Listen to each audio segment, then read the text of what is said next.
Selain Mahfud MD dan Rhoma Irama, Partai Kebangkitan Bangsa PKB mengadang-adang Wakil Presiden Yusuf Kala sebagai calon presiden 2014. Menanggapi wacana usungan pencapresan dirinya oleh PKB tersebut, Yusuf Kala mengaku akan mempertimbangkan pencapresan oleh partai pimpinan Muhaimin Iskandar itu. Beberapa nama masuk dalam radar pencapresan Partai Kebangkitan Bangsa PKB, seperti mantan Ketua Mahkamah Konstitusi Mahfud MD dan musisi Rhoma Irama. Bahkan akhir-akhir ini mencuat nama Yusuf Kala, yang kabarnya masuk dalam daftar capres PKB. Ditemui usai menjadi pembicara pada seminar yang diselenggarakan oleh Partai Kebangkitan Bangsa di Gedung Nusantara 5 MPR RI, mantan Wakil Presiden Yusuf Kala mengakui jika dirinya adalah anggota Golkar dan tidak mungkin untuk pindah partai. Meski demikian, Ketua Umum PMI ini mengapresiasi langkah-langkah PKB yang memasukkan dirinya sebagai salah satu kandidat capres mereka. JK menambahkan kedekatan dengan PKB hanya komunikasi biasa dan masih dalam tahap wajar. Kalaupun PKB melirik dirinya sebagai capres 2014, lanjut JK, bukan karena dia berkonflik dengan Golkar. Ketika ditanya tawaran PKB untuk dijadikan capres, JK menegaskan masih butuh waktu untuk berpikir. Kemarin PKB mendeklarasikan Bapak juga sebagai capres, Pak. Iya, Pak, bagaimana? Ya, saya berterima kasih atas itu. Tapi kan tadi Bapak bilang tidak mau pindah partai. Oh iya, tidak. Masa ketua umum pindah partai? Saya tidak mencolokkan, kan didukung. Ya, didukung namanya.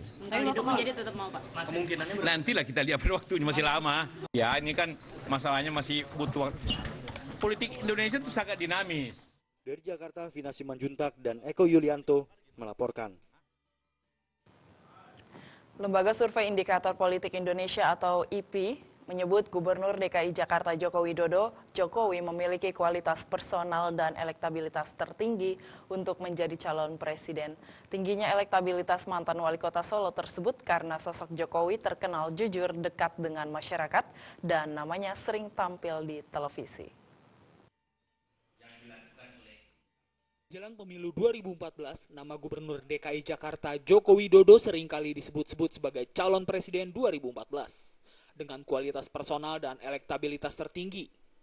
Hal ini dibuktikan dalam survei yang dilakukan oleh Lembaga Survei Indikator Politik Indonesia atau IPI. Untuk kualifikasi top of mind, nama Jokowi menduduki tingkat pemilih tertinggi, yakni 18,0%. Sedangkan Ketua Dewan Pembina Partai Gerindra Prabowo Subianto memperoleh 6,9%. Ketua Umum Partai Golkar Abu Rizal Bakri atau Ical memperoleh 5,7%. Sementara Ketua Umum Partai Hanura Wiranto 4,2%. Ketua Dewan Pembina Partai Demokrat SBY 2,7%. Ketua Umum PDI Perjuangan Megawati Soekarno Putri 2,3%. Dan mantan Wakil Presiden Yusuf Kala 1,4%. Dan lain-lainnya 5,6%. Sosok Jokowi terkenal jujur, dekat dengan masyarakat, dan namanya sering tampil di televisi, menjadi faktor tingginya elektabilitas mantan wali kota Solo itu untuk jadi presiden. Hal tersebut pun dibenarkan Wakil Sekjen PDI Perjuangan Hasto Kristianto. Ya, ini kan yang harus kita lihat, ini kan persepsi rakyat ya terhadap pemimpinnya. Yang tadi saya sampaikan ini sebagai suatu hasil dialektis, di mana tergantung juga bagaimana rakyat mendapatkan informasi. Ketika rakyat mendapat informasi dari TV, maka mereka mendapatkan pemimpin yang jujur dan merakyat, dan itu dipersepsikan pada Jokowi.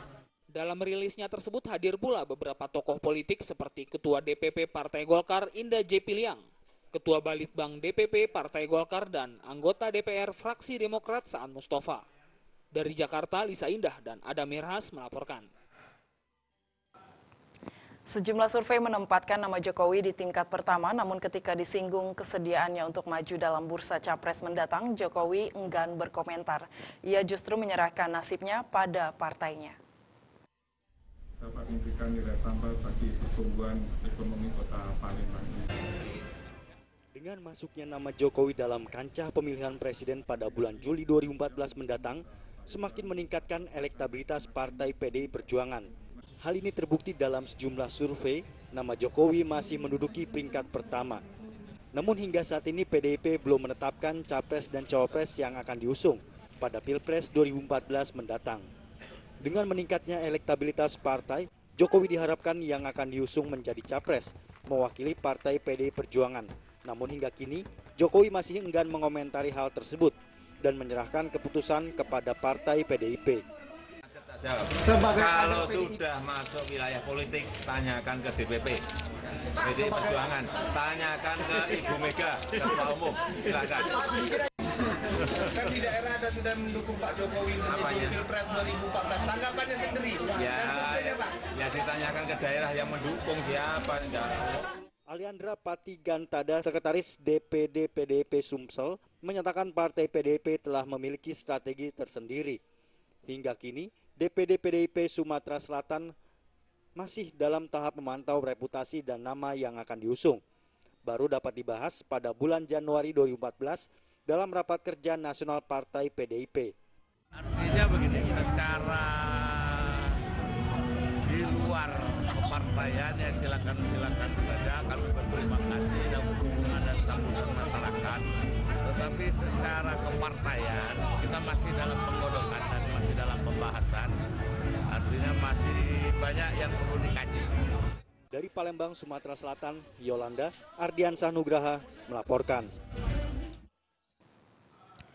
Kita ke informasi lain, bayi Akila Janeta Putri penderita gangguan fungsi hati yang sempat diusir pihak Rumah Sakit Cipto Mangunkusumo, kini tinggal di rumah kontrakan sementara yang sumpek dan pengap di sekitar rumah sakit. Hal ini dilakukan untuk menunggu proses operasi pemasangan transplantasi saluran empedu yang akan dilakukan pihak RSCM. Dipulangkannya dari ruang IGD RSCM, Tri Setia Cahyono dan Dewi yang merupakan orang tua Akila Janeta Putri terpaksa merawat sendiri bayi malang mereka di kamar kontrakan milik warga yang berada di sekitar rumah sakit. Saat ini kondisi Akila yang telah berangsur membaik terus menangis. Ini dikarenakan suhu di dalam kamar yang hanya berukuran 3x4 yang menjadi tempat tinggal mereka sementara cukup panas dan pengap. Mereka akan tetap bertahan di tempat kurang layak ini hingga proses transplantasi saluran empedu nanti. Senin pagi, Akila telah menjalani rawat jalan untuk diperiksakan perkembangan penyakitnya. Sebelum tim medis RSCM memutuskan untuk melakukan operasi transplantasi saluran empedu. Harganya kayaknya kalau nggak 500, 600 gitu. 600 ribu. Itu untuk berapa hari? Enggak, langsung diinfus, langsung satu paket. Langsung habis itu sehari? Bukan berapa jam ya, nggak nyampe sejam. Kalau bantuan Bu dari Pemda setempat atau dari pihak luar itu sudah ada Bu? Yang masalah kayak gitu bapaknya yang tahu. Saya belum nggak aku tahunya ngurus anak aja. Kalau masalah bantuan semua sama bapaknya semua. Bu, kondisi terakhir tadi pemeriksaan kata dokter sebenarnya perkembangan Akila. Oh, perkembangan Akila alhamdulillah lebih bagus. Perutnya udah agak mempes. Ya tinggal berat badannya aja, tinggal mulihin badannya aja. Tapi untuk kepastian kapan operasi sama dokter kita belum tahu. Kesulitan yang dirasakan keluarga Akila mengundang simpatik sejumlah kalangan. Salah satunya Sujadi, Bupati Bringsewu, Lampung yang sengaja datang untuk memberikan bantuan moral dan material. Dermawan memang sudah mengulurkan tangan, namun orang tua Akila bingung untuk menutup besaran biaya operasi yang mencapai 1,5 miliar rupiah. Mereka berharap agar pemerintah bisa membebaskan seluruh biaya operasi Akila. Dari Jakarta, Sumantri melaporkan. Kami masih memiliki sejumlah informasi lainnya, diantaranya Satuan Resmob Direktorat Kriminal Umum Polda Metro Jaya berhasil membekuk pelaku teror penembakan terhadap polisi. Informasinya setelah yang satu ini.